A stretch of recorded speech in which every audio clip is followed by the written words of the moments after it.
বন্ধুরা, মাছের মাথা আর গোবিন্দভোগ চাল দিয়ে মুড়ি ঘন্ট খুবই জনপ্রিয় একটা বাঙালি রান্না। সব বাড়িতেই এটা হয়ে থাকে। তবে আমি কিভাবে বানাই সেটাই আজকে দেখাবো। এইভাবে বানালে একদম ঝরঝরে অনুষ্ঠান বাড়ির মতো মুড়ি ঘন্ট রেডি হয়ে যাবে। তো চলো দেখে নেওয়া যাক রেসিপিটি। বাই দ্য ওয়ে, আমি নাফিসা আর তোমরা দেখছো flavour and fest by Nafisa. চ্যানেলে নতুন বন্ধু হলে রিকোয়েস্ট করবো চ্যানেলটাকে সাবস্ক্রাইব করে পাশে থাকা নোটিফিকেশন বেলটাতে ক্লিক করে দিও, যাতে পরবর্তী ভিডিওর আপডেটগুলো পেয়ে যেতে পারো। আর যারা ফেসবুক পেজ থেকে দেখছো তাদেরকে অনুরোধ করবো পেজটাকে প্লিজ ফলো করে দিও। তো শুরু করছি। এখানে একটা কাতলা মাছের মাথাকে দু টুকরো করে এইভাবে বাজার থেকেই কেটে নিয়ে এসেছিলাম। তো ভালোভাবে ধুয়ে পরিষ্কার করে নিয়েছি। নিয়ে এর মধ্যে দিয়ে দিলাম স্বাদ অনুযায়ী লবণ আর হাফ টিস্পুন হলুদের গুঁড়ো। লবণ আর হলুদটা দিয়ে বেশ ভালোভাবে মাছের মাথাগুলোকে এইভাবে হাত দিয়ে ঘষে ঘষে মেখে নিতে হবে। নিয়ে এগুলোকে মিনিট 15 ম্যারিনেট হতে রেখে দেব। তারপর আমরা এদিকে একটা পাত্রে নিয়ে নিচ্ছি 1 কাপ আর 1 কাপের 4 ভাগের 1 ভাগ পরিমাণ গোবিন্দভোগ চাল, অর্থাৎ এখানে 260 গ্রামের মতো চাল আছে। ভালোভাবে জল পাল্টে পাল্টে 3 থেকে 4 বার বেশ ভালোভাবে ধুয়ে নিতে হবে। এইভাবে দেখো, যতক্ষণ না এই সাদা জলটা ক্লিয়ার জল বেরোচ্ছে ততক্ষণ ধুয়ে নিতে হবে। তো 4 থেকে 5 বার আমি ধুয়ে নিলাম। নিয়ে এটাকে জল ঝরিয়ে সাইডে রেখে দিচ্ছি। এখন একটা কড়াইতে নিয়ে নিলাম 2 টেবিল স্পুন সর্ষের তেল। তেলটা বেশ ভালোভাবে গরম হয়ে গেলে ফ্লেমটাকে মিডিয়ামে করে দিয়ে মাছের মাথাগুলোকে দিয়ে দিলাম। একটা পিঠ 4 থেকে 5 মিনিট বেশ লালচে করে ভেজে নিয়ে তারপর উল্টে দিচ্ছি। অপর পিঠটাকেও এরকম লালচে করে ভেজে নিতে হবে। একটু সুন্দর করে লালচে করেই ভাজতে হবে। দেখো, 2 পিঠ ভাজা হয়ে গেছে। এবার এগুলোকে এইভাবে বাড়ি মেরে একটু ছোট করে নেব, তাহলে রান্নার সময় সুবিধা হবে। তো এইভাবে ছোট করে নিয়ে আরো মিনিট খানেক এটাকে মিডিয়াম ফ্লেমে ভাজা ভাজা করে নেব। এই রান্নাতে মাছের মাথা একটু কড়া করে ভাজা করলেই খেতে ভালো হয়।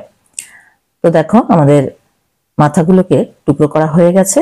আরো 1 মিনিট ভেজেও নিয়েছি। নিয়ে এবার অন্য একটা পাত্রে ট্রান্সফার করে নিচ্ছি। এই তেলেই আমরা রান্নাটা করে নেব, তবে এতটা তেলে করব না, সেজন্য 1 চামচ তেল উঠিয়ে নিলাম।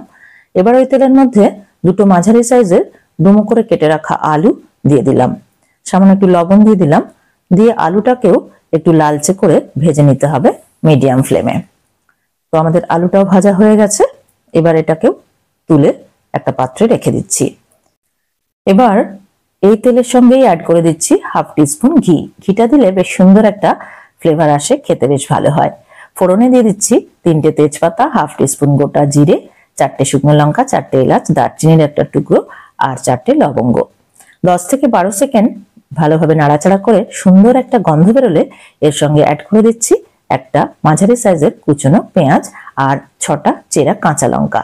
তবে ঝালটা তোমরা নিজেদের স্বাদ মতো বাড়িয়ে কমিয়ে নিতে পারো। পাত্রটা একটু ছোট মনে হলো পুরো রান্নাটা করার জন্য, এতে ঠিকঠাক ভাবে হবে না, সেজন্য একটা বড় পাত্রে এই সব কিছুকে ট্রান্সফার করে নিলাম। নিয়ে পেঁয়াজটাকে একটু হালকা লালচে কালার আসা পর্যন্ত ভেজে নিলাম 1 থেকে 2 মিনিট। তারপরে দিয়ে দিলাম 1 টেবিল স্পুন পরিমাণ আদা রসুন বাটা। আদা রসুনের কাঁচা গন্ধটা চলে যাওয়া পর্যন্ত ভাজা ভাজা করে নিয়ে দিয়ে দিলাম সামান্য একটু জল, 1/4 কাপ পরিমাণ। তারপরে দিয়ে দিলাম হলুদ গুঁড়ো হাফ টিস্পুন, ধনে গুঁড়ো 1 টিস্পুন, কাশ্মীরি লাল লঙ্কার গুঁড়ো হাফ টিস্পুন আর জিরে গুঁড়ো হাফ টিস্পুন। 2-3 মিনিট মশলাটাকে মিডিয়াম ফ্লেমে ভালোভাবে কষিয়ে নিতে হবে। দেখো, যেই তেল ছেড়ে এসেছে দিয়ে দিলাম একটা কুচনো টমেটো, মাঝারি সাইজের। টমেটোর উপরে একটু লবণ দিয়ে দিলাম, এতে টমেটোটা তাড়াতাড়ি সফট হয়ে যাবে। তো লবণ দিয়ে টমেটো থেকেও তেল ছেড়ে আসা পর্যন্ত নাড়াচাড়া করে নিলাম। তারপর আমরা যে চালটা ধুয়ে জল ঝরিয়ে রেখেছিলাম সেই চালটা দিয়ে দিলাম। এখন এই মশলার সঙ্গে চালটাকে বেশ ভালোভাবে 3 থেকে 4 মিনিট মাঝারি আঁচে ভাজা ভাজা করে নিতে হবে। প্রথমে কিন্তু জল দিলে টেস্টটা ভালো হবে না, চালটাকে একটু ভাজা ভাজা করে নিতে হবে। তো মশলার সঙ্গে চালটাকে ভালোভাবে ভাজা ভাজা করে নেওয়ার পর আমরা ভেজে রাখা আলুটাকে অ্যাড করে দিলাম। আলুটা দিয়েও একটু নাড়াচাড়া করে নিলাম। দেখো, এবার আমরা আগে থেকে ফুটিয়ে রাখা জল 3 কাপ পরিমাণ দিচ্ছি।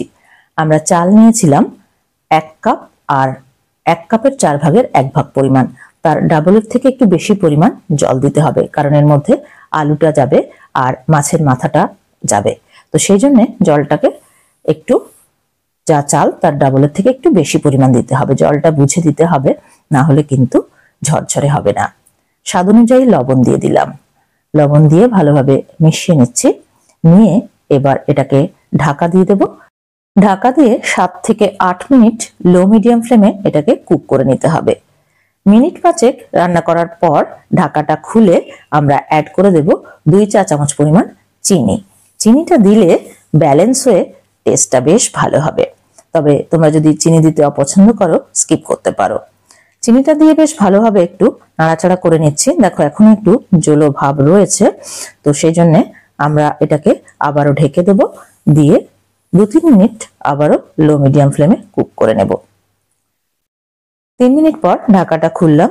খুলে অ্যাড করে দিচ্ছি 1/3 টিস্পুন গরম মশলা পাউডার আর 1 চামচ পরিমাণ ঘি। ওপরে এই ঘিটা দিলে টেস্টটা বেশ ভালো হয়। তো আলতো হাতে একটু ওপর নিচ করে নিচ্ছি যাতে গরম মশলা আর ঘিয়ের ফ্লেভারটা ভালোভাবে চলে যেতে পারে সব দিকে। তো আমাদের অনুষ্ঠান বাড়ির স্বাদের দুর্দান্ত স্বাদের মুড়িঘন্ট একদম রেডি হয়ে গেছে। এবার আমরা গ্যাসের ফ্লেমটাকে অফ করে দেব। তারপর এটাকে 5 মিনিট স্ট্যান্ডিং টাইমে রেখে দেব। 5 মিনিট পর তোমাদেরকে সার্ভ করে দেখাচ্ছি। দেখো কতটা ঝরঝরে তৈরি হয়েছে। তো এইভাবে করলে একদম ঝরঝরে মুড়িঘন্ট তৈরি হয়ে যাবে। তোমরা একবার বাড়িতে ট্রাই করো, কেমন হলো কমেন্ট করে জানাতে ভুলো না। আজকে ভিডিও ভালো লেগে থাকলে প্লিজ একটা লাইক করো, ফ্রেন্ডস আর রিলেটিভদের মধ্যে অনেক অনেক শেয়ার করো, আর চ্যানেলটাকে সাবস্ক্রাইব করে আমাদের পাশে থেকো। Thank you so much for watching.